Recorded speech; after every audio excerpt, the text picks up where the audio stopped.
नमस्कार दोस्तों, स्वागत है द एनके वाइब्स में, जहां हर सफ़र के पीछे छुपी है एक कहानी। आज की कहानी एक ऐसे ट्रक ड्राइवर की है जिसने एक रात एक सवारी को बिठाया और फिर कभी अपने घर नहीं पहुंचा। कहानी का नाम है ट्रक नंबर 84 का आखिरी सफ़र। साल 2017 की सर्दियों की बात है। रामलोचन यादव नाम का ट्रक ड्राइवर जबलपुर से नागपुर की ओर माल लेकर जा रहा था। पुराना टाटा ट्रक, नंबर MP21H0084। लोग उसे 84 वाला यादव कहते थे, क्योंकि उसका ट्रक हमेशा वही नंबर लेकर आता जाता था। शराब नहीं पीता था, गाने गुनगुनाता था और हमेशा कहता था, डर का कोई ठिकाना नहीं, बस सड़क का ध्यान रखना चाहिए। लेकिन उस रात सड़क ने ही उसका ध्यान निगल लिया। रात के करीब 12:40 हुए थे। सड़क खाली थी, आसमान पर कोई तारा नहीं, हवा ठंडी थी, लेकिन ट्रक का इंजन गर्म था। रामलोचन बीड़ी सुलगाता हुआ धीरे धीरे बढ़ रहा था। ट्रक का रेडियो फुसफुसा रहा था। वो थक चुका था। सोचा थोड़ा आगे जाकर ट्रक रोककर आराम करेगा। करीब 30 किलोमीटर आगे सारंगपुर घाट पड़ता था। वहीं पास में एक पुराना ढाबा था, मोटू सिंह का ढाबा। हर ड्राइवर वहां रुकता था, लेकिन उस रात कुछ अलग था। सड़क पर धुंध गाढ़ी थी और ढाबे की लाइट बुझी हुई। रामलोचन ने गाड़ी धीमी की। देखा ढाबे के सामने कोई नहीं था, बस एक परछाई खड़ी थी। औरत लग रही थी सफ़ेद साड़ी में। वो पास पहुंचा तो औरत ने हाथ उठाया, भैया लिफ्ट मिल जाएगी। रामलोचन ने गियर नीचे किया। कहाँ जाना है? वो बोली, आगे घाट पार करके छोटा सा गांव है, लखनपुर। अंधेरी रात है बहन, अकेली कहाँ जा रही हो? वो मुस्कुराई, घर जा रही हूँ। रामलोचन को उस पर दया आई। बैठ जाओ। वो धीरे धीरे ट्रक की सीट पर चढ़ी। उसके कपड़े सूखे थे, लेकिन ठंडी हवा में से भाप जैसी उठ रही थी, जैसे किसी के शरीर पर ओस जम गई हो। रामलोचन ने गाड़ी बढ़ाई। कुछ मिनट तक चुप्पी रही। फिर उसने पूछा, तुम्हारा नाम? वो बोली, गौरी। रामलोचन ने कहा, काफ़ी रात हो गई है, गांव दूर है क्या? वो बोली, बस घाट पार करना है, फिर मोड़ के बाद बाएं मुड़ना। घाट शुरू हुआ। सड़क घुमावदार, किनारे गहरी खाई, चारों तरफ धुंध और हेडलाइट की पीली रोशनी। तभी रेडियो अपने आप बंद हो गया। रामलोचन ने स्विच घुमाया, कुछ नहीं। गाड़ी के अंदर सन्नाटा, सिर्फ इंजन की आवाज़। बहन, तुम्हारे गांव का नाम क्या बताया था? वो बोली, लखनपुर। अरे, लखनपुर तो इस रोड पर नहीं पड़ता। गौरी ने सिर घुमाया नहीं, बस बोली, आज पड़ेगा। रामलोचन चौंका, क्या मतलब? वो धीरे से हंसी और उसी वक्त ठंडी हवा का झोंका आया। ट्रक के शीशे पर धुंध जम गई। गौरी ने शीशे पर अपनी उंगली से कुछ लिखा, वापस मत जा। रामलोचन का गला सूख गया। उसने ब्रेक मारा। ट्रक रुका, लेकिन सीट पर कोई नहीं थी। वो भागा, बाहर उतरा। गाड़ी के दरवाजे खुले थे, लेकिन आसपास कोई नहीं। बस ढाबे की तरफ से हवा चल रही थी। वो वही ढाबा था जहां से उसने उसे उठाया था, पर अब ढाबे की लाइट जल रही थी। अंदर 2 लोग बैठे थे। वो भागकर गया, अरे भाई, यहाँ कोई औरत थी क्या? ढाबे वाला बोला, कौन औरत? अभी 5 मिनट पहले यहीं खड़ी थी, सफ़ेद साड़ी में। ढाबे वाला चुप रहा, फिर धीरे से बोला, भैया, जिस औरत की आप बात कर रहे हो, वो तो पिछले साल इसी घाट में मरी थी। ट्रक नंबर 84 के नीचे आई थी। रामलोचन के हाथ से बीड़ी गिर गई। क्या? हाँ, तभी से जो भी इस घाट से रात में निकलता है, उसे वही औरत लिफ्ट मांगती दिखती है। रामलोचन पीछे हट गया। उसका ट्रक सामने खड़ा था। नंबर प्लेट पर लिखा था MP21H0084, लेकिन अब उस पर किसी ने मिट्टी से कुछ लिखा था, अब तेरी बारी है। ढाबे वाला धीरे धीरे बोला, भैया, जो भी उस औरत को देखता है, सुबह तक गायब हो जाता है। रामलोचन की सांसें तेज हो गई। उसने पीछे मुड़कर अपने ट्रक की तरफ देखा। सड़क पर वही भारी इंजन की गंध, वही ठंडी हवा, लेकिन अब ट्रक अलग लग रहा था। ट्रक नंबर 84 की प्लेट पर लिखा हुआ मिट्टी का वो वाक्य, अब तेरी बारी है, अब धुंधला नहीं बल्कि ताजा था, जैसे किसी ने अभी अभी लिखा हो।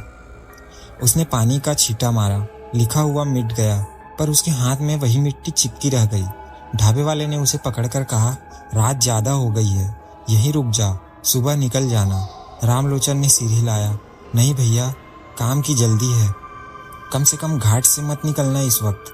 मैंने भूत वूत नहीं देखे, बस एक औरत थी।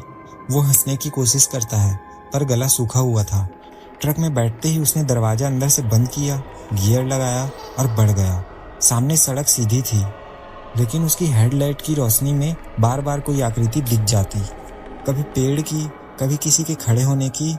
वो आंखें झपकाता और आकृति गायब। धीरे धीरे घाट का मोड़ आया, वही जगह जहां वो औरत कह रही थी बस घाट पार करना है। रामलोचन ने गाड़ी रोकी नहीं, बस मन ही मन बुदबुदाया, भूत प्रेत कुछ नहीं होते, डर अपने मन में होता है। लेकिन तभी रेडियो अपने आप चालू हुआ। कोई स्टेशन नहीं, बस एक आवाज़, टूटी फूटी, जैसे कोई फुसफुसा रहा हो, रामलोचन घाट मत पार कर। उसने झटके से रेडियो बंद किया, कई बार स्विच दबाया, लेकिन आवाज़ बंद नहीं हुई। वो और तेज होने लगी, मत पार कर, वापस जा। उसने पूरे गुस्से में रेडियो को खींचकर नीचे फेंक दिया, चुप कर। और जैसे ही उसने ब्रेक छोड़ा, ट्रक खुद ब खुद रुक गया, इंजन बंद, लाइट भी। रामलोचन ने हैरानी से देखा, ट्रक एकदम बीच मोड़ पर था और नीचे घाट की गहराई में धुंध घूम रही थी। वो बाहर उतरा, हवा बर्फ जैसी ठंडी थी। उसने ट्रक का बोनट खोला, देखा इंजन ठीक था, फिर भी गाड़ी नहीं चालू हो रही थी। उसी वक्त पीछे से किसी ने कहा, भैया क्या गाड़ी बंद हो गई? उसने पलट कर देखा, वही औरत खड़ी थी, सफ़ेद साड़ी में, बाल खुले हुए, चेहरे पर अजीब सी मुस्कान। रामलोचन ने तुरंत कहा, तू कौन है? वो बोली, गौरी, भूल गए? उसके होठों से पानी टपक रहा था, जैसे उसने अभी अभी कुएं से सिर बाहर निकाला हो। रामलोचन पीछे हट गया। तू तो मर चुकी थी। मरना क्या होता है? वो बोली, जब किसी का नाम सड़क पर लिख जाए वो कभी नहीं मरता। उसकी आंखें अब पूरी तरह काली हो चुकी थी। वो आगे बढ़ी, रामलोचन ट्रक में घुसा और चाबी घुमाई। ट्रक स्टार्ट हो गया। उसने झटके से एक्सीलेटर दबाया, गाड़ी फिसलते फिसलते जैसे किसी ने पीछे से धक्का दिया हो, फिर सड़क पर आ गई। वो बिना देखे भागता गया। कई किलोमीटर बाद जब उसे लगा कि अब सब ठीक है, तब जाकर उसने गाड़ी रोकी। उसने खिड़की से बाहर झांका, चारों तरफ सन्नाटा। वो सांस ले ही रहा था कि पीछे से आवाज आई, रुको, उतरने दो। उसका खून जम गया। धीरे धीरे उसने शीशे में देखा, वो औरत पीछे की सीट पर बैठी थी। वो मुस्कुरा रही थी, मेरा गांव यही है। रामलोचन ने दरवाजा खोला, ट्रक से कूद गया। वो सीधे झाड़ियों में भागा। पीछे से ट्रक का इंजन अपने आप चालू हो गया। गाड़ी पीछे चलने लगी, अपने आप लाइटें चमकने लगी, हॉर्न बजने लगे। वो झाड़ियों के पीछे छिपा था। उसने देखा ट्रक धीरे धीरे घाट की तरफ वापस जा रहा था और उस पर कोई बैठा था। वो कोई नहीं, वही औरत थी। उसके बाल हवा में उड़ रहे थे, चेहरा खिड़की से बाहर। गाड़ी खुद घाट की तरफ बढ़ी और गायब हो गई। रामलोचन वही बेहोश होकर गिर पड़ा। सुबह जब आंख खुली तो आसमान लाल था, सड़क पर लोग जमा थे। एक ट्रक घाट के नीचे गिरा पड़ा था, वही ट्रक नंबर 84। पुलिस और कुछ गांव वाले वहां खड़े थे। रामलोचन लड़खड़ाता हुआ नीचे गया। लोगों ने देखा ट्रक के अंदर कोई नहीं था। स्टीयरिंग सीट पर मिट्टी जमी थी, जैसे कोई बहुत पुराना इंसान चला रहा हो। पुलिस वाले ने पूछा, तुम कौन? ड्राइवर हूँ इस ट्रक का। कौन सी रात? कल रात।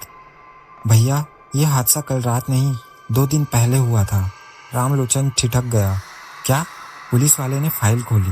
ड्राइवर का नाम Ramlochan Yadav, truck number MP 21H0084। शरीर नहीं मिला। रामलोचन के होंठ कांपने लगे। मेरा नाम भी रामलोचन यादव है। पुलिस वाला बोला, तो फिर तू कौन है? वो बोल नहीं सका। उसकी नज़र घाट की तरफ गई।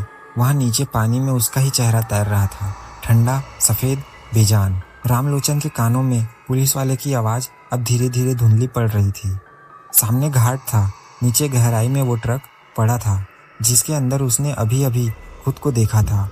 मैं जिंदा हूँ, उसने अपने सीने पर हाथ रखकर कहा। दिल धड़क रहा था। मैं जिंदा हूँ, वो दोहराता रहा, जैसे खुद को यकीन दिलाने की कोशिश कर रहा हो। पर दिल की धड़कन के साथ साथ उसे एक और आवाज़ सुनाई दे रही थी, गहरी, भारी, धीमी, जैसे कोई घाट के अंदर से बोल रहा हो, नीचे आ नीचे। उसने सिर झटक दिया। नहीं नहीं, ये सपना है। वो घाट से ऊपर भागा, पर कदम भारी लग रहे थे, जैसे कोई पीछे से खींच रहा हो। पुलिस वाला चिल्लाया, अरे सुनो, कहाँ जा रहे हो? रामलोचन मुड़ा नहीं। सड़क पर भीड़ थी और सबकी नज़र उस पर थी। कुछ लोग एक दूसरे से फुसफुसा रहे थे, अरे ये तो वही ड्राइवर है जो मर गया था ना? हाँ, वही नंबर 84 वाला। वो भागते भागते सड़क किनारे ढाबे तक पहुंचा। वही मोटू सिंह का ढाबा। साइन बोर्ड पर जंग लगा था, पर जगह वही थी। वो अंदर घुसा, पर ढाबा खाली था। टेबलों पर धूल, दीवारों पर मकड़ी के जाले, कोने में लटकता पंखा हिल भी नहीं रहा था। अरे कोई है? उसने आवाज़ लगाई। गूंज पूरे ढाबे में फैली, लेकिन कोई जवाब नहीं। फिर उसके पीछे से आवाज़ आई, क्या लोगे भैया, चाय? वो पलटा, वही बूढ़ा ढाबे वाला, लेकिन चेहरा फीका जैसे राख। रामलोचन बोला, तू तो कल। इतने कहने पर ही ढाबे वाला बोला, कल? यहाँ कल नहीं होता है भैया, बस रात होती है। रामलोचन कांपने लगा। ये जगह, ये ढाबा कई साल से बंद है, फिर भी लोग आते हैं, और जो आते हैं कभी जाते नहीं। वो पीछे हटने लगा, लेकिन तभी ढाबे के पीछे की दीवार खुद हिलने लगी। दीवार के बीच से धुन निकली, और उस धुन में कोई था। सफ़ेद साड़ी, खुले बाल, गौरी। वो बोली, तू भाग क्यों रहा है रामलोचन? अब तो तेरा नाम भी सड़क पर लिख गया है। रामलोचन चिल्लाया, मैंने कुछ नहीं किया। वो हंसी, ठंडी और लंबी। हर ड्राइवर यही कहता है, लेकिन सब वही गलती करते हैं, रुकते नहीं। और अब तू भी रुकेगा, हमेशा के लिए। उसकी आंखें अंधेरे में दो लाल बिंदुओं जैसी चमक रही थी। रामलोचन दरवाजे की तरफ भागा, पर दरवाजा अब ईंट की दीवार बन चुका था। निकास नहीं है यहाँ, बूढ़ा बोला। हर रास्ता घाट की ओर जाता है। धुंध अब पूरे कमरे में भर गई। रामलोचन को सांस लेना मुश्किल हो गया। वो नीचे गिरा, और उसी धुंध में उसने कई चेहरे देखे। ड्राइवरों के चेहरे, जो धुंध के अंदर तैर रहे थे। सबके होंठ हिल रहे थे। नीचे आ, नीचे आ। उसने कान बंद किए, आंखें बंद की। जब खोली तो खुद को सड़क पर पाया। ट्रक उसके सामने खड़ा था, साफ, चमकता हुआ, जैसे नया हो। उसने दरवाज़ा खोला। सीट पर उसका पुराना बैग रखा था। उसमें एक नोटबुक थी। पहले पेज पर लिखा था 84 लाख बुक। उसने खोला। हर पन्ने पर अलग अलग तारीखें थी, और हर पन्ने पर एक ही शब्द लिखा था, लिफ्ट। कभी 2009, कभी 2012, कभी 2015। हर बार किसी ड्राइवर का नाम और लिफ्ट लिखा हुआ। आखिरी एंट्री थी 2017, रामलोचन यादव, लिफ्ट दी। उसकी सांसें रुक गई। रामलोचन ने कहा, तो मैं भी? पीछे से आवाज़ आई, हाँ तू भी। वो पलटा। गौरी खड़ी थी, और इस बार उसके हाथ कई और थे, अनगिनत परछाइयाँ, जो सबके चेहरे उसके जैसे थे। हर एक के माथे पर लिखा था 84। गौरी बोली, तू अब इस सड़क का हिस्सा है। अब तेरा काम है किसी और को लिफ्ट देना। नहीं, वो चिल्लाया, मैं ऐसा नहीं कर सकता। करना पड़ेगा, उसने कहा, वरना तू कभी मुक्त नहीं होगा। और तभी दूर से ट्रक की लाइट चमकी। एक नया ट्रक घाट की ओर आता दिखा। गौरी मुस्कुराई। नया ड्राइवर। रामलोचन के हाथ खुद ब खुद उठे। उसकी आवाज़ निकली, भैया लिफ्ट मिल जाएगी। ट्रक रुक गया। नया ड्राइवर बोला, बैठो, कहाँ जाना है? रामलोचन मुस्कुराया, बस घाट पार करना है। सुबह का वक्त, सड़क पर लोग जमा थे। एक नया ट्रक घाट के नीचे गिरा था। Number MH42A0084। लोग फुसफुसा रहे थे, हर साल कोई ना कोई 84 वाला ही क्यों मरता है? किसी ने जवाब दिया, क्योंकि उस सड़क पर ट्रक नंबर 84 अब सिर्फ चलता नहीं, खुद रास्ता बनाता है। उस सड़क पर सुबह की धुंध कभी नहीं छटती थी। लोग कहते थे, घाट की मिट्टी खुद लोगों को रोक लेती है। हर साल कोई ना कोई ट्रक उसी मोड़ पर गिरता था, और अजीब बात यह कि हर बार नंबर 84 वाला ही। पुलिस के रिकॉर्ड में 20 से ज़्यादा केस थे, लेकिन किसी में ड्राइवर की लाश नहीं मिली। जबलपुर में एक रिपोर्टर आया था, अभय मिश्रा, एक स्थानीय चैनल में काम करता था। कहानी का हेडलाइन था, सड़क जो लोगों को निगल जाती है। वो शाम के वक्त घाट पहुंचा। उसके साथ कैमरा और ड्रोन था, और ड्राइवर एक साइलेंट सा लड़का जिसका नाम सोनू था। भैया रात में शूट नहीं करेंगे ना? सोनू ने पूछा। अभय मुस्कुराया, रात का फुटेज ही तो काम का है, दिन में कौन डरता है? रात घर आने लगी। उन्होंने ढाबे के पास गाड़ी रोकी। वही पुराना मोटू सिंह का ढाबा, अब पूरी तरह खंडहर, टूटी कुर्सियां, और बीच में एक झुका हुआ बोर्ड, बंद है। अभय ने कैमरा चालू किया, रिकॉर्डिंग शुरू की। ये है वो घाट जहाँ पिछले 10 साल में 17 ट्रक गिर चुके हैं। किसी में ड्राइवर नहीं मिले। कहते हैं रात में यहाँ एक औरत लिफ्ट मांगती है। उसने कैमरे की ओर देखा। लोगों की माने तो इस सड़क का श्राप है ट्रक नंबर 84। लेकिन क्या ये सिर्फ अंधविश्वास है या कुछ और? सोनू बोला, भैया ये जगह अच्छी नहीं लग रही। अभय हंसा, डर तो कहानी का हिस्सा है। तभी हवा में से एक सर्द झोंका आया। ढाबे का टूटा बोर्ड हिलने लगा। अभय ने कैमरा उसी पर घुमाया और लेंस में किसी की झलक दिखी। सफेद कपड़े, वो क्या है? सोनू ने कहा। कहाँ? ढाबे के पीछे। अभय आगे बढ़ा।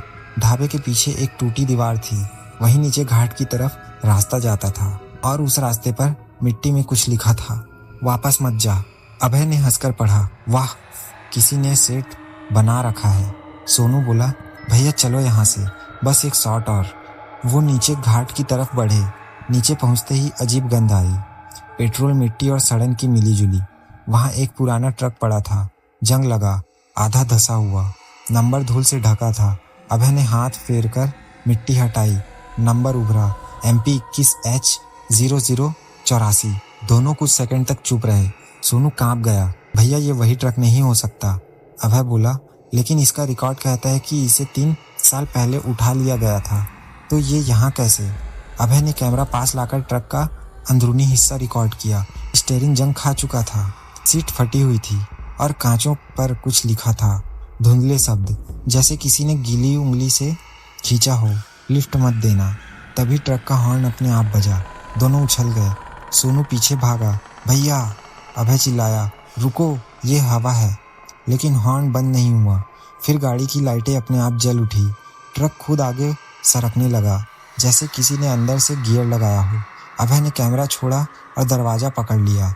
अंदर झांका, कोई नहीं था, बस एक कुर्सी पर मिट्टी की परत, जिसमें किसी ने बैठने का निशान छोड़ा था, और उसी सीट पर कुछ खुदा हुआ था, रामलोचन यादव। अभय पीछे हट गया। उसके पैरों के नीचे कुछ चमका, एक पुराना ड्राइविंग लाइसेंस, उस पर वही नाम, वही फोटो, पीछे तारीख, मृत्यु 2017। अभय का चेहरा सफ़ेद पड़ गया। भैया चलो यहाँ से, सोनू ने कहा।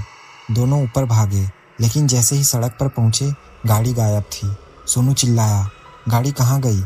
अभी तो यहीं थी। उन्होंने चारों तरफ देखा, बस सड़क थी और नीचे घाट की गहराई।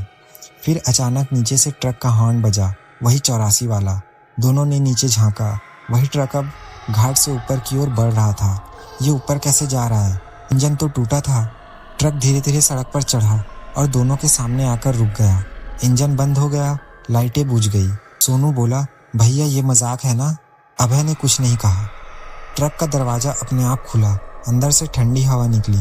कोई बोला, बैठो, लिफ्ट चाहिए। सोनू भागा, पर अभय जैसे जम गया था। उसने देखा अंदर सीट पर एक आदमी बैठा था। ट्रक ड्राइवर की टोपी में उसका चेहरा साफ नहीं दिख रहा था, पर उसकी आवाज़ भरी और जानी पहचानी थी। आओ ना, बस घाट पार करना है। अभय के होंठ सूख गए। कौन हो तुम? आवाज़ आई। Ramlochan Yadav, truck number 84। सोनू ने उसे खींचा। भैया भागो। दोनों पीछे हटे। ट्रक का इंजन फिर अपने आप चालू हुआ, लाइटें जल उठी और ट्रक धीरे धीरे आगे बढ़ा। लेकिन इस बार ड्राइवर सीट पर सिर्फ धुन थी। सड़क हिलने लगी। गाड़ियों के टायरों की आवाज़, हॉर्न और सैकड़ों लोगों की चीखें हवा में गूंजने लगी। अभय और सोनू जमीन पर गिर पड़े। जब उन्होंने दोबारा आंखें खोली तो सुबह थी। सड़क पर भीड़ लगी थी, पुलिस वाले थे। एक अफसर बोला, दोनों की लाशें घाट के नीचे मिली है। दूसरा बोला, कैमरा भी मिला है। फुटेज देखकर लगता है उन्होंने किसी ट्रक को फिल्माया था, कोई 84 नंबर वाला। उन्होंने फुटेज चलाया। वीडियो में बस आखिरी फ्रेम दिखा। अभय कैमरे की ओर देख रहा था। उसके पीछे ट्रक की हेडलाइट और आवाज़, बस घाट पार करना है। सुबह की धुन में पुलिस वाले ने जब घाट से दोनों लाशें निकाली तो वो दृश्य किसी डरावने सपने जैसा था। दोनों के चेहरे ऐसे सूजे हुए थे जैसे किसी ने उनका दम घोट दिया हो। पास ही कैमरा पड़ा था और कुछ दूरी पर टूटी हुई ट्राइपॉड। पुलिस ने केस को एक्सीडेंट बताया, पर गांव वालों के लिए ये सिर्फ एक और रात थी जहां 84 ने फिर किसी को ले लिया। एक हफ्ते बाद भोपाल, एक पुरानी सरकारी फाइल टेबल पर खुली थी। लाल रंग के पुराने फोल्डर पर लिखा था, case number 84, Sarangpur accident series. एक इंस्पेक्टर था, अजय शेखावत। उसने पिछले 15 दिनों में 14 केस पढ़े थे। हर केस में एक जैसी बातें। रात का समय, वही घाट और ट्रक नंबर 84। हर बार वही लाइन दर्ज की गई थी, driver missing, body not found. Ajay एक हद तक अंधविश्वासी नहीं था, पर अब ये महज इत्तेफाक नहीं लग रहा था। वो अपने साथी कुमार के साथ घाट जाने का फैसला करता है। रात के करीब 10:30 बजे दोनों वहाँ पहुँचे। सड़क वीरान थी, हवा में ठंड थी और कहीं दूर से ढाबे के बोर्ड की खटखट सुनाई दे रही थी। कुमार बोला, सर यही वो जगह है ना? अजय ने सिर हिलाया। हाँ, और इसी मोड़ पर हर बार हादसा होता है। उसने टॉर्च जलाई। सड़क के किनारे गीली मिट्टी में निशान थे, टायरों के, पैर के और कुछ ऐसे जो इंसान के नहीं लगते थे, लंबी उंगलियों जैसे गड्ढे। ये क्या है? कुमार झुका। अजय बोला, चल घाट के नीचे देखते हैं। दोनों नीचे उतरने लगे। नीचे वही पुराना ट्रक पड़ा था, आधा कीचड़ में धंसा हुआ। नंबर प्लेट साफ नहीं दिख रहा था। MP 21H0084। इस ट्रक को सरकार ने कब उठवाया था? कुमार ने मोबाइल में डेटा देखा 3 बार, लेकिन हर बार रिपोर्ट में लिखा है गायब हो गया। गायब? हाँ, हर बार। अजय ने गाड़ी के अंदर झांका। स्टीयरिंग के पास एक पुराना फोटो लटक रहा था, एक औरत का चेहरा। नीचे लिखा था, गौरी पत्नी रामलोचन यादव। कुमार ने धीमी आवाज में कहा, सर, यही वही नाम नहीं था? अजय ने गर्दन हिलाई। हाँ, वही नाम। वो फोटो को करीब से देखने लगा। अचानक हवा का झोंका आया और फोटो गिर गई। फोटो के नीचे लिखा था, मैंने खुद को नहीं मारा, उन्होंने मुझे मारा था। अजय का माथा सिकुड़ गया। कुमार, फाइल में किसी गौरी नाम की औरत का केस देखा था? नहीं सर, लेकिन 2016 में एक मिसिंग रिपोर्ट थी। लखनपुर की रहने वाली, शादीशुदा थी, पति ट्रक ड्राइवर। अजय ने कहा, नाम गौरी यादव। दोनों कुछ सेकंड तक चुप रहे। फिर अजय बोला, तो ये सब उसी औरत की आत्मा है? पर वो हर बार 84 को ही क्यों रोकती है? अजय ने गाड़ी की डैशबोर्ड पर हाथ फेरा। मिट्टी जमी थी और उसमें हल्का सा उभरा हुआ था लिफ्ट दी। उसने कहा, क्योंकि उसके पति ने इसी ट्रक में उसे मारा था। कुमार चौंक गया। क्या? अजय बोला, सोचो, हर बार वही ट्रक, वही घाट, वही औरत। शायद ये सब उस एक रात की पुनरावृत्ति है। मतलब शायद रामलोचन ने अपनी बीवी को इसी घाट में मारा था और अब वही औरत हर ड्राइवर को उसी तरह नीचे खींचती है जैसे उसे फेंका गया था। कुमार का गला सूख गया। तो अब क्या करें? अजय ने कहा, श्राप तोड़ना है। कैसे? इस ट्रक को आग लगानी होगी पूरी तरह, यही उसका आधार है। दोनों ने पेट्रोल डाला, माचिस जलाई। जैसे ही आग फैली, हवा अचानक रुक गई। शिखाएं ऊपर उठी, फिर बुझ गई। ट्रक से आवाज आई, कोई आग नहीं बुझा सकता जो बदले से जल रही हो। औरत की हंसी गूंज उठी। नीचे से धुंध फैली और उसी में गौरी की आकृति उभरी। वो जलते ट्रक के बीच खड़ी थी, पर उसका शरीर नहीं जल रहा था। तुम नहीं समझे, उसकी आवाज हवा में गूंज रही थी। मैं किसी से बदला नहीं ले रही, मैं हर उस आदमी को ले जा रही हूँ जो उसकी तरह है। अजय पीछे हट गया। उसकी तरह मतलब जो औरतों को मिट्टी समझते हैं और मारकर भी आगे बढ़ जाते हैं। आग बुझ गई, ट्रक गायब हो गया, बस हवा में जलने की गंध रह गई। अजय ने कांपते हुए कहा, हम चले जाएं? कुमार बोला, सर, अब यहाँ कोई नहीं आएगा। अजय बोला, नहीं कुमार, यहाँ कोई ना कोई हमेशा आएगा, क्योंकि सड़क कभी खाली नहीं होती, बस गाड़ियों के नंबर बदलते हैं। 3 महीने बाद एक नया ट्रक ड्राइवर रात में उसी सड़क से गुजर रहा था। थकान से बोला, यार थोड़ा रुककर चाय पी लूं। अचानक सड़क किनारे एक औरत खड़ी दिखी, सफ़ेद साड़ी में, बाल खुले हुए। उसने हाथ उठाया, भैया लिफ्ट मिल जाएगी। ड्राइवर ने ट्रक रोका। कहाँ जाना है? वो बोली, बस घाट पार करना है। ड्राइवर ने मुस्कुराते हुए कहा, बैठ जाइए। ट्रक आगे बढ़ा। थोड़ी देर बाद उसने शीशे पर उंगली से कुछ लिखा। 84 फिर लौट आया। और अगली सुबह फिर वही खबर थी, सारंगपुर घाट पर ट्रक हादसा, ड्राइवर लापता, नंबर RJ14B0084। दोस्तों, यही थी ट्रक नंबर 84 का आखिरी सफ़र। एक ऐसी सड़क की कहानी जहां हर इंजन की गूंज के पीछे किसी की आखिरी चीख छुपी है। कभी कभी डर भूतों में नहीं होता, बल्कि उस गुनाह में होता है जो मिट्टी में दफन नहीं होता। अगर आपको ये कहानी पसंद आई तो वीडियो को लाइक करें, शेयर करें और कमेंट में अपना नाम और अपने शहर का नाम ज़रूर लिखें, क्योंकि अगली कहानी में मुख्य किरदार शायद आप हो। आप सुन रहे थे द MK वाइब्स, जहां हर कहानी एक सच्चाई भी है और एक श्राप भी।